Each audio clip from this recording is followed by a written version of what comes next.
Hi there everyone, this is Lilith and welcome back to another video here for Altenew. And today I'm going to be showcasing one of our newer products, which I think is out of stock, but it will be back in stock really soon. And it's called the Sewn with Love stamp set. Now, this is the very first time I'm going to be using this stamp set, and as you will see while I'm stamping, I'm going to mess a couple of things up. I'm going to make a couple of mistakes, but I'm not going to start all over again. I'm just going to go with the flow and just see how this works.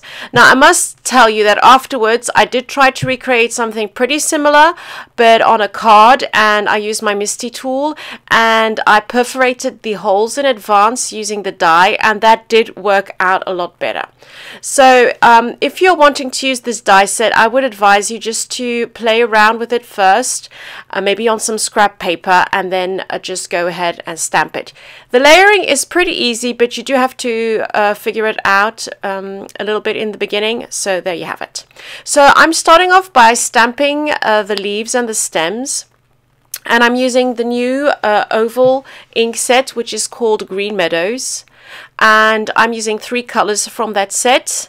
So the Minty Mint and the Just Green, as you can see here, and then I'll go in with a darker color which is called Hunter Green. And sorry, it's not Minty Mint here, but Sweet Leaf that I used. So once I've got those leaves in place and the all the little layers, I can add the flower. Now I must tell you, these aren't really layers. You don't layer them one on top of the other. These are more like this is more a stamp that you would build up. So this is the third part of that leaf, which I'm going to pop in. So you can use the stamps just as they are, or also use it with the die, which perforates the holes. And then if you want to, you could add a little bit of stitching by hand if you would like. But I really like the effect of the stamp by itself. Now, I did use the die just to create a part of a mask for later on, because some of my flowers will overlap. And once again, I did this really quickly and only did half of a mask, and then I kind of messed up the the stamping. But I'm going to work with it. As you can see here, this is just part of that mask. So I would recommend just taking the die, taking a scrap piece of paper, running that through your die cut machine, and then just cutting around all the edges with the perforated holes.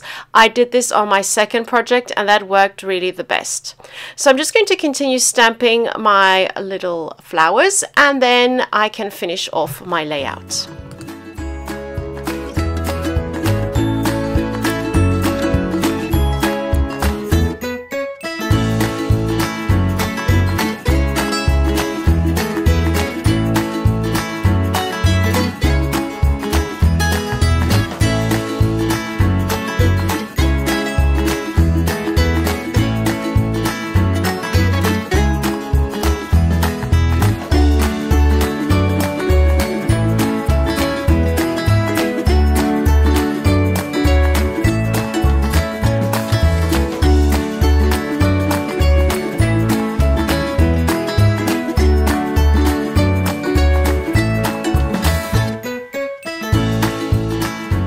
So once I'm happy with the stamped image, as you can see, even though I messed up a couple of spots, it does look pretty good.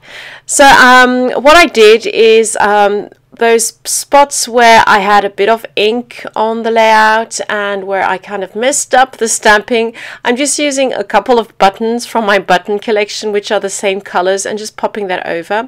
And I had these really old they're not old, but I had these butterflies which I bought in a DIY store and that I used on a lamp, and I had them lying around, and the pink matched perfectly, and I wanted to add a bit of gold, and I thought I'd just use those on a layout.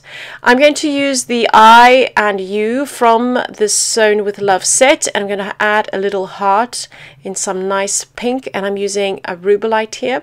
So for the flowers, I used the Cherry Blossom collection, the ink set, and I love this really hot pink. I'm just going to add a couple of little sentiments around the layout, and there you have it. That's the finished layout. Thank you so much for joining me. Have a lovely day, and I hope to see you very soon with another layout for Altenew. Bye bye.